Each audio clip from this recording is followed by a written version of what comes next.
It's time to talk about June's Journey, a hidden object mystery game with a captivating detective story. When you're playing, you solve a mind-teasing mystery of the roaring 1920s while you dive into June's captivating quest to uncover a scandalous family secret and solve her sister's murder. It's mystery, it's danger, and it's romance, and you never know where the next chapter's gonna take you. If that wasn't fun enough, you get to customize your very own luxurious island estate. Seriously, I cannot stop playing. I am already on the 3rd chapter, and I just started recently. Join me back in time in the glamorous 1920s. June needs your help, detective. Download June's Journey for free today on iOS and Android. Do you want to listen ad-free? You can do that now by joining our Patreon or hitting that subscription button on Apple Podcasts. Spotify listeners, we got you too. All you got to do is in your Spotify app, search The Murder Diaries ad-free. Welcome back to another episode of The Murder Diaries. I'm Paige. And I'm Natalie. In August of 2000, 23-year-old Welsh backpacker Kirsty Jones was just 2 months into the year-long trip of a lifetime, backpacking through Asia, Australia, and New Zealand. After having dinner with new friends, Kirsty did some shopping at a local bazaar, then made the short walk back to the guest house she was staying at in Chiang Mai in the country of Thailand. The next afternoon, Kirsty was found dead inside of her room, strangled and sexually assaulted.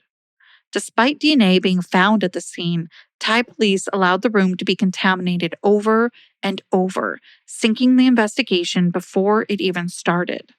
23 years later, Kirsty's case is still in need of justice. This is her story. Used to think it's in my head, but I'm walking with the dead. Kirsty Sarah Jones was born October 25th, 1976, to parents Glyn and Sue Jones. She was from a small farming village in Wales, where her parents ran a 400-acre beef and sheep farm. Her mother, Sue, described Kirsty to the BBC as a fun-loving, happy, exuberant girl. Kirsty was the girl who kept everyone on track, always organized. She was the one who'd plan outings or events, and they were always successful when Kirsty was planning. Sue often also talks about how caring her daughter was, that she was smart and very loved by her friends and family. After Kirsty's death, Sue told BBC how much she missed her, saying, "I miss her every day. I miss her noise, her laugh. I miss her presence. She was a what you see is what you get sort of person." Not much has been published about Kirsty's personal life, but it was clear that she was bold, adventurous, and intent on living her life to the fullest. Sue later told Mirror that Kirsty knew from a young age that she wanted to travel and had Australia in the forefront of her mind. Quote, "At just 14, back in the early 90s, before gap years became all the rage, Kirsty had already decided that she was going to take a year out to tour Australia before going to university." While in high school, though, Sue said that Kirsty didn't let her inability to travel the world quite yet ruin her fun. She satisfied her wanderlust with summer music festivals, Glastonbury, the Big Chill, and the Notting Hill Carnival. She had a pierced nose and wore big, baggy sweaters. She looked every inch the hippie chick she wanted to be. At 20 years old, Kirsty finally left the UK to visit Australia, returning home through Thailand. Though Kirsty's parents worried about her traveling so far when she came home, they saw that Kirsty had become an even better version of herself. Her mother said, "Kirsty left here a child and came home an adult. I really think it was the best preparation for university life that she could have had." When she returned home from her trip, Kirsty began attending classes at Liverpool University, ultimately earning a degree in English and Media Studies in 1999. Not long after, in 2000, Kirsty decided to set off on the trip of a lifetime, traveling around the world for an entire year. She planned to go through Asia, then to Australia and New Zealand, then finishing her trip in South America. She was starting off the journey on her own, but planned to meet up with one of her good friends at some point on the trip. However, with Kirsty's magnetic personality, there was no doubt she'd make friends with other travelers along the way. Kirsty was 23 years old when she departed Wales in June of 2000, visiting both Singapore and Malaysia before heading to Chiang Mai, Thailand in August. Sue later told the BBC that her young daughter at this time had the world at her feet. While most parents would have been worried about their daughter traveling so far alone, Kirsty's parents knew that she was a smart traveler, especially after she'd traveled to Australia a few years prior. ITVX reported that Sue and Glynn said that they felt no reason to worry a second time around, as Kirsty was older, wiser, and more experienced.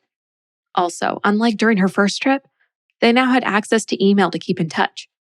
Chiang Mai, which is about 435 miles north of Bangkok, was often traveled and well known to backpackers.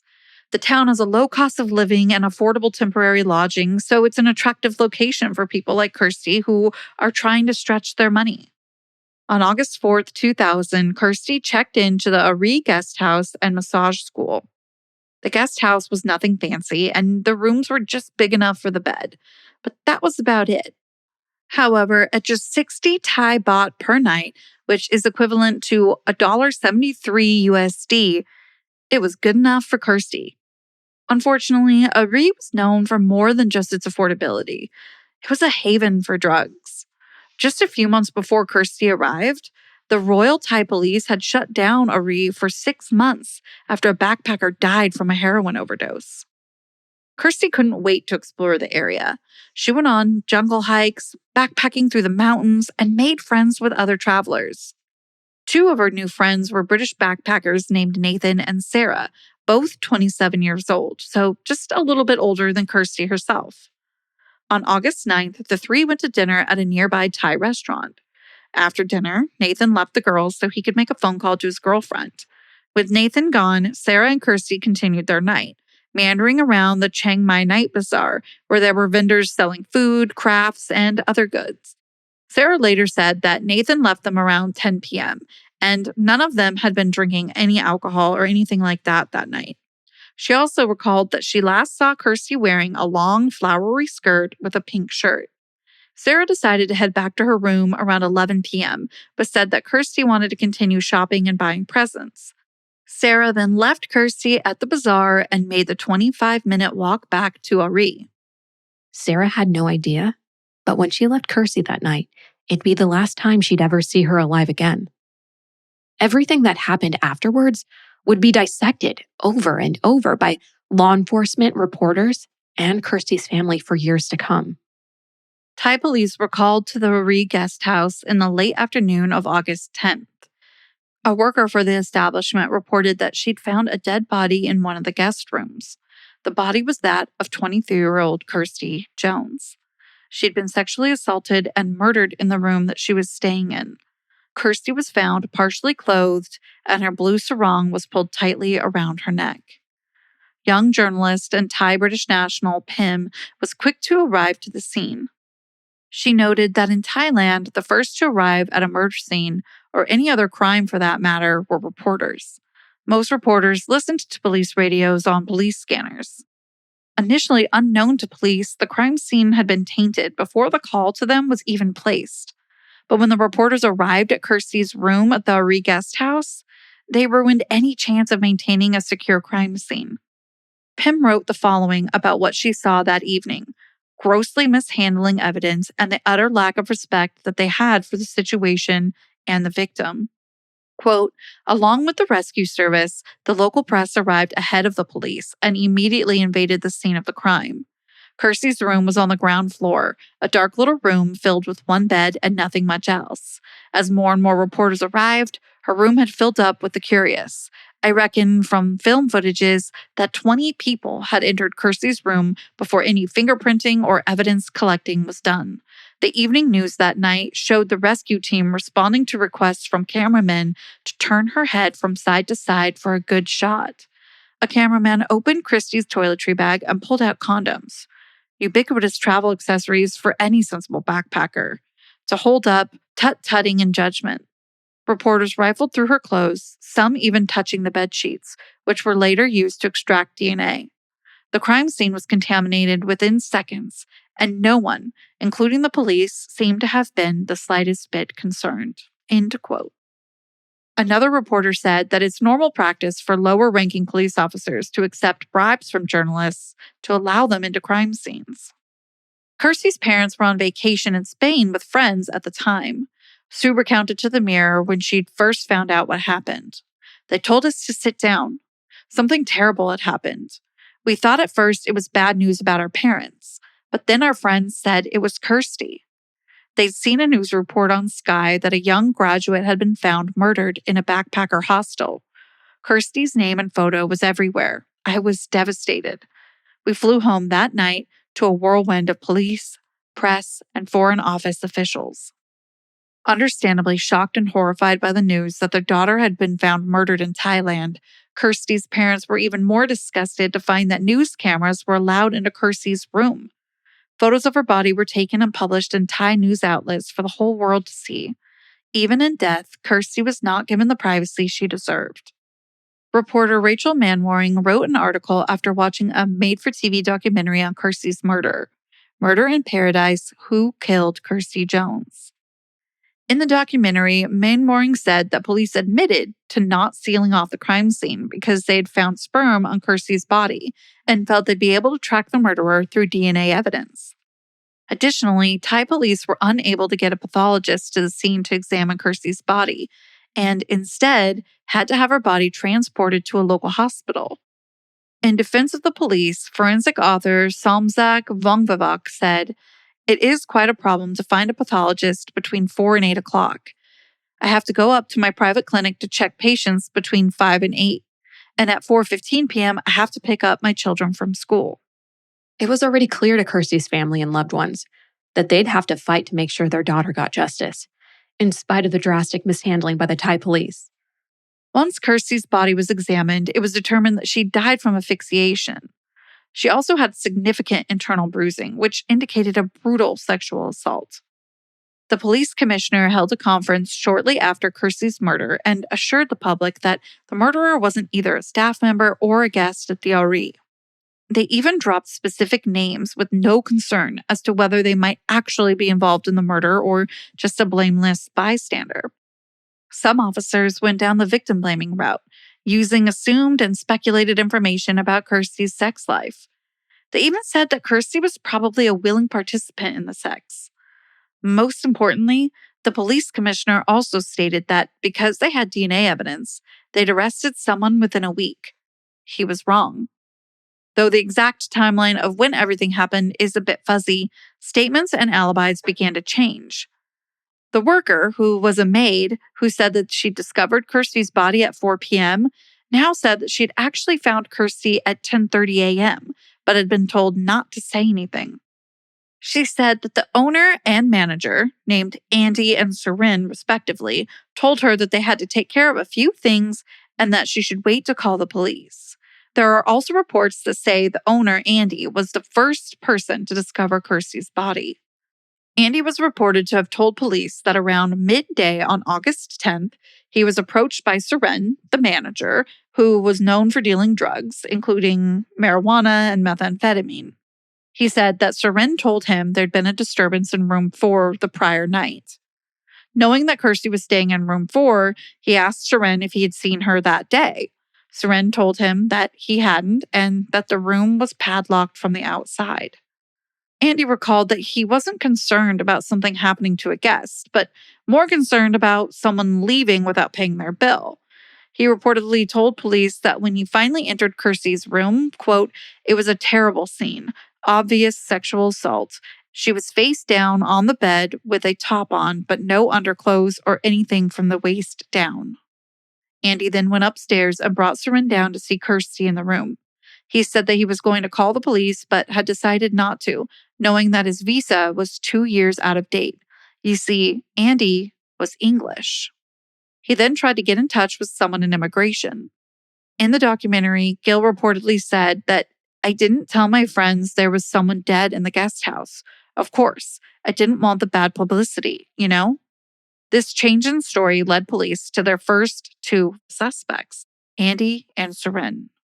Seren pointed the finger at Andy, telling police about the strange behavior he'd witnessed after Kirsty's body was discovered. Furthermore, saying that Andy immediately had the padlock on Kirsty's door washed and then put back on the hinges. The police superintendent agreed that this was very strange. He also noted that there was no sign of forced entry into Kirsty's room. He believed that Kirsty knew her killer, which led her to either opening the door for or inviting them in. The superintendent said to reporters she may have talked to him fine, and they reached a point where Kirsty knew there was to be sex and resisted it. This could have been when she was harmed. DNA samples were taken from 10 foreigners that were staying at the guest house, including Andy, and from 4 Thai men, including Seren. In addition to Andy and Seren, there were several other males that police had brought in for questioning. One of them was Nathan, the British backpacker who had had dinner with Kirsty and Sarah the night that Kirsty was murdered. As a reminder, Nathan had left the girls after dinner to go call his girlfriend. Turns out he didn't return to the RE until 3 a.m. the day after Kirsty's body was discovered. Another person of interest was 27-year-old Stephen. He was a bit of a heavy drug user and reported to police that at 1 a.m. on August 10th, the day that Kirsty was murdered, he heard her scream, leave me alone, get off me, get off me." When the other guests heard the shouting and came to investigate, Stephen and Seren reportedly told them to mind their own business and go back to bed, and the two went down to Kirsty's door. Stephen said that they decided not to go inside, assuming that she had just been in some type of, quote, lover's quarrel. Stephen then added that it sounded like Kirsty was talking to a Westerner, not a local. He didn't elaborate on why. Seren's room was searched by police, and they found weed and amphetamines and a postcard of a nude woman in bondage. Seren's wife, who had a history of a brain injury, told police that her husband had been in their room with her all night, except for when he and Stephen left after hearing the shouting from Kirsty's room. About 2 months after the murder, Seren told police that he'd seen Kirsty and Andy having sex through the curtains in their room. As seems to be a trend in this case, Seren changed his story, later saying that he only saw Andy leaving Kirsty's room. When Andy was found a few days later at a bar, he was arrested for having an expired visa. Shortly after, he was charged with conspiracy to commit murder pertaining to Kirsty's murder. However, the conspiracy charges were dropped after DNA results returned. The sperm found on Kirsty didn't match the DNA that was collected from any of the suspects, including Andy. The DNA was compared to 80,000 DNA samples from the Central Institute of Forensic Science database, but no matches were found. 3 months after his arrest, the conspiracy charges against Andy were dropped. The reporter I mentioned earlier, Pim, met with professor and chairman of the Department of Forensic Medicine at Chiang Mai University, Dr. Bupat, just 10 days after the murder. Dr. Bupat showed Pim the DNA results of the sperm that had been found on Kirsty.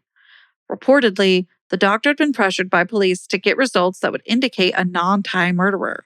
However, Dr. Bupat said that he was absolutely positive that the person who'd left the sperm on Kirsty was Asian.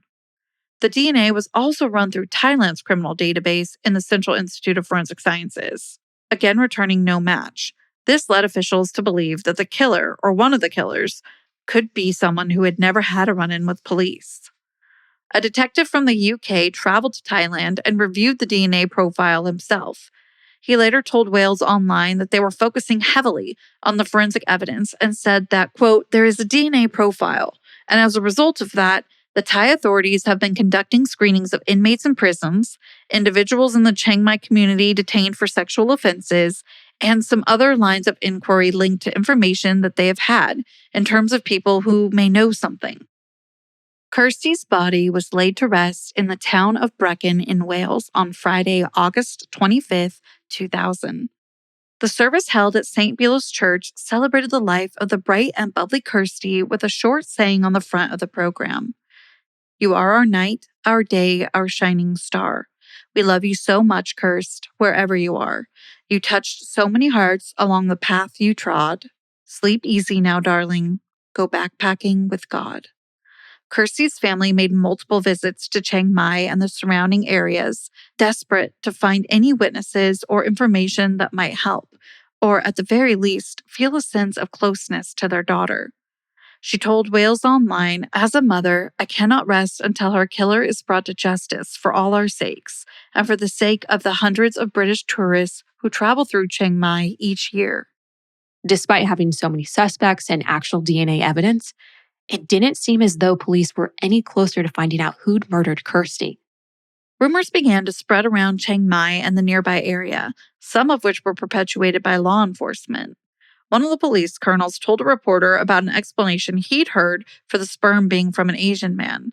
He said on the night of Kirsty's murder, a foreign man was paying tuk-tuk drivers in exchange for their sperm, and that he must have planted it on Kirsty after killing her. In another story, reporter Pim was tipped off about a trekking guide who had led a group of hikers, including Kirsty, just a few days before her murder. The guide, Abraham, had taken Kirsty's group on a trek to Mai Chem, returning to Chiang Mai 2 days before her death. Abraham said that he remembered Kirsty, but that she hadn't stood out to him, meaning that he hadn't recalled any direct interactions with her. Abraham also told Pim that earlier he'd been walking down a road when a group of men pulled beside him in a van. They grabbed him, blindfolded him, and pushed him down onto the floor. They forced him to drink water, which he assumed to be drugged. He woke up later in a motel room. For the next several hours, the 34-year-old trekking guide was brutally tortured by a group of men unknown to him. Abraham recalled that they told him, quote, since he was only a hill tribe and not a real Thai citizen, he should confess to the murder of Kirsty Jones and help the country. The men forcibly removed strands of his hair and unsuccessfully tried to force him to masturbate. After hours of abuse, Abraham lost consciousness. He woke up inside a police station with no idea how he had gotten there. It's unknown if these people were rogue officers or entirely unrelated to law enforcement. However, it's a miracle that Abraham lived through the night. Some believe that Abraham's attackers took strands of his pubic hair and attempted to collect sperm from him in order to frame him. Fortunately, it didn't work, and Abraham survived the night. In 2001, Welsh police, who were local to the Jones family, joined the investigation at the insistence of the Jones family. Unfortunately, this didn't move the investigation further along. Sue pleaded with the British government to do more to help, but the Foreign and Commonwealth Office said that there wasn't much they could do, specifically when something happens in Thailand.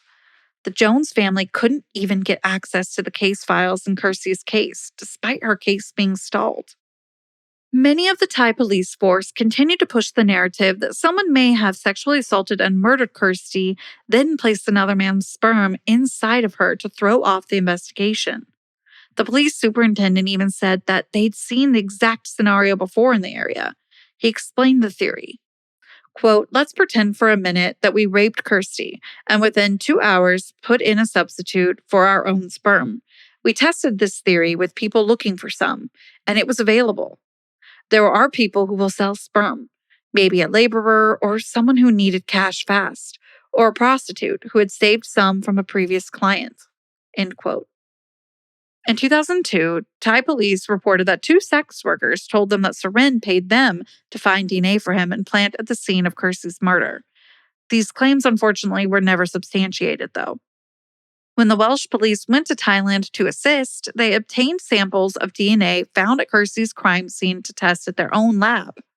They confirmed that the DNA didn't match Abraham, Kirsty's trekking guide, but was extremely similar to his DNA, leading them to believe that the source of the DNA was one of Abraham's family members.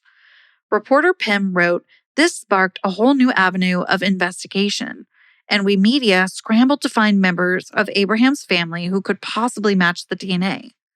With other future dramas, the line of inquiry petered off with no follow-up. Despite DNA testing eventually clearing Wynne, it didn't stop fingers from being pointed at him. Throughout all of the available reporting on Kirsty's case, the information gathered seems to lead back to one person, Wynne. Though Wynne's wife, remember, told police that he had been home the whole night, only leaving after when he and Stephen had heard the commotion coming from Kirsty's room.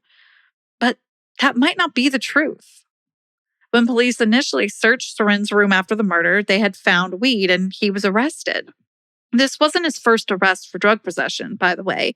He had already been arrested twice before for possession of heroin. In his absence, his wife took over the day-to-day operations of the Ari. She continued to argue her husband's innocence, even saying that he couldn't have raped Kirsty because he had a back injury and he really couldn't have sex anymore. She also said that she no longer wanted to stay at the Ori because she could hear Kirsty's ghost every night. On August 22nd, less than 2 weeks after Kirsty's murder, police were again called to Ori. Soren's wife, who had a history of mental illness, was in her room behind a locked door, threatening to hang herself. She told police officers that her husband was innocent and that she missed him.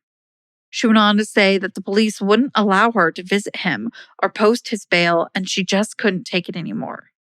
During this event, she got more and more upset as officers tried to reason with her and get her to open the door, but she told them that she didn't want to live anymore. She then turned off the light switch, which shut off all the lights on the top floor. Officers breached the door and found her hanging with a nylon rope around her neck. Fortunately, they were able to cut her down and get her to the hospital.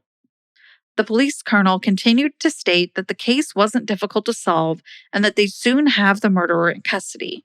He said that though the DNA results had cleared Soren, Andy, and the other men who had been at the guest house on the night Kirsty was murdered, he was confident that one of them had been involved. In fact, the colonel believed that 2 men had been involved, one Thai man and one foreign man. He said that he was led to this conclusion by the extent of the injuries Kirsty had suffered. However, there was no clear evidence to indicate that there was more than one attacker. On August 30th, despite their multiple insistences that Kirsty's murder would easily be solved, the colonel finally admitted that it may be harder than they originally thought. In 2005, Kirsty's mother, Sue, and Kirsty's brother, Garrett, visited Thailand with officers from the UK.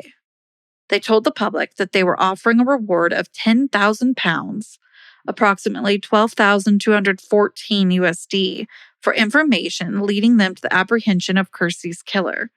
But unfortunately, this didn't bring any helpful information or witnesses forward.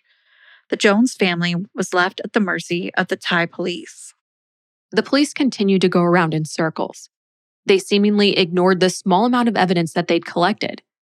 Kirsty's family was devastated, but they were also incredibly frustrated.